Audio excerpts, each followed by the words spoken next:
2025 भर्तियों का वर्ष आज ही सुनिश्चित करें अपना सिलेक्शन और डाउनलोड करें तैयारी कर लो ऐप।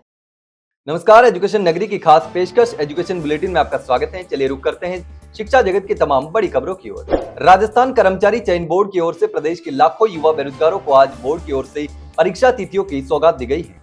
राजस्थान कर्मचारी चयन बोर्ड ने साल 2025 और साल 2026 में होने वाली 44 परीक्षाओं की तिथि का संशोधित कैलेंडर जारी कर दिया है।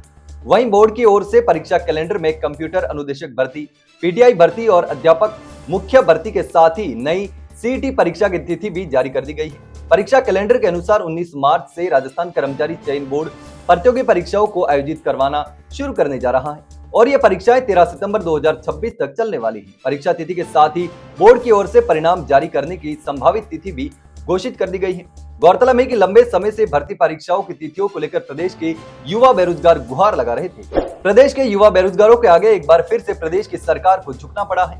साल 2022 में संविदा पर निकाली गई कंप्यूटर अनुदेशक भर्ती से जुड़ा युवाओं के विरोध के बाद गहलोत सरकार को नियमित करना पड़ा था। तो वहीं साल 2024 में भजनलाल सरकार की ओर से अनुबंध पर निकाली गई कंप्यूटर अनुदेशक भर्ती को भी युवाओं के विरोध के चलते भजनलाल सरकार को आखिरकार नियमित करनी पड़ी है। गौरतलब है कि भजनलाल सरकार ने पिछले दिनों ही अनुबंध पर कंप्यूटर अनुदेशक भर्ती की अनुशंसा की थी, जिसके बाद 24 दिसंबर 2024 से ही प्रदेश के युवा बेरोजगार लगातार विरोध जता रहे थे।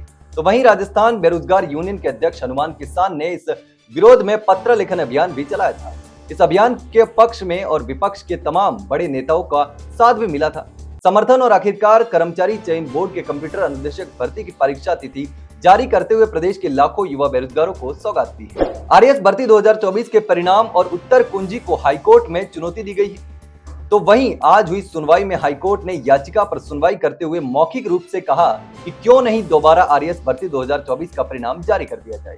उत्तर कुंजी और परिणामों को चुनौती देने वाली याचिका पर हाईकोर्ट ने आरपीएससी से 20 मार्च तक जवाब भी मांगा है। जस्टिस समीर जैन ने जितेंद्र कुमार बेनीवाल की याचिका पर आरपीएससी से जवाब मांगा है। याचिका में अधिवक्ता राम प्रताप सैनी ने न्यायालय को बताया कि याचिकाकर्ता को कम अंक दिए गए हैं। इसके साथ ही कई प्रश्नों के उत्तर सही होते हुए भी गलत माना है, जबकि मान्यता प्राप्त पुस्तक में उनका उत्तर सही है और कई प्रश्नों के उत्तर बदल भी दिए गए हैं। अधिवक्ता राम प्रताप सैनी ने बताया कि 20 फरवरी को परिणाम आया। आरपीएससी ने 24 फरवरी को जो उत्तर कुंजी जारी की उसमें विशेषज्ञ कमेटी से उसकी आपत्ति को सही तरीके से निस्तारित भी नहीं किया गया। याचिकाकर्ता ने पुनः इन विवादित प्रश्न उत्तर की जांच विषय विशेषज्ञ से कराने की मांग की है। साथ ही याचिकाकर्ता को मुख्य परीक्षा में शामिल किए जाने की भी मांग उठाई।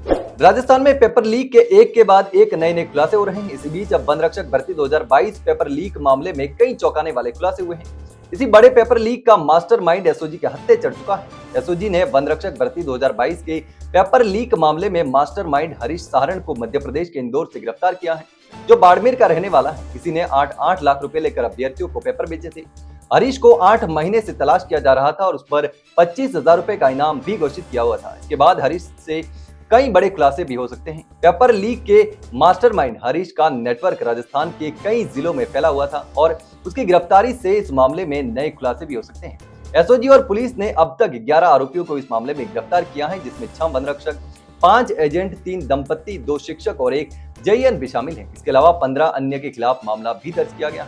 राजस्थान के मेडिकल और स्वास्थ्य शिक्षा क्षेत्र में एक बड़ा बदलाव किया गया है। अब नर्सिंग और अन्य मेडिकल से जुड़े ग्रेजुएशन कोर्सेज में प्रवेश के लिए नीट यूजी अनिवार्य नहीं है, यानी कि नीट की परीक्षा इनके लिए नहीं देनी पड़ेगी। Rajasthan university of health sciences यानी कि आरयूएचएस जयपुर और Marwar medical university MMU Jodhpur ने अपने ही पूर्व आदेश को वापस लेते हुए ये निर्णय लिया है कि अब बीएससी नर्सिंग, बीटीपी और बीआरटी और मेडिकल लैब टेक्नोलॉजी जैसे कोर्स में प्रवेश के लिए नीट यूजी की बजाय यूनिवर्सिटी स्तर पर प्रवेश परीक्षा आयोजित करवाई जाएगी। यह फैसला इसलिए लिया गया है क्योंकि इन कोर्स के लिए नीट एग्जाम की अनिवार्यता के विरोध में सैकड़ों स्टूडेंट ने प्रदेश भर में विरोध किया था। आरयूएचएस परिसर के बाहर भी सैकड़ों छात्रों ने विरोध प्रदर्शन करते हुए तत्कालीन कार्यवाहक वीसी डॉक्टर धनंजय अग्रवाल के इस फैसले का विरोध करते हुए जमकर नारेबाजी भी की। स्टूडेंट का कहना था कि नीट फॉर्म भरने की आखिरी तारीख 7 मार्च है और समय बहुत कम बचा है। इससे अब स्टूडेंट नीट स्तर की तैयारी भी नहीं कर सकेंगे क्योंकि 6 मार्च से 12वीं बोर्ड के एग्जाम शुरू हो रहे हैं।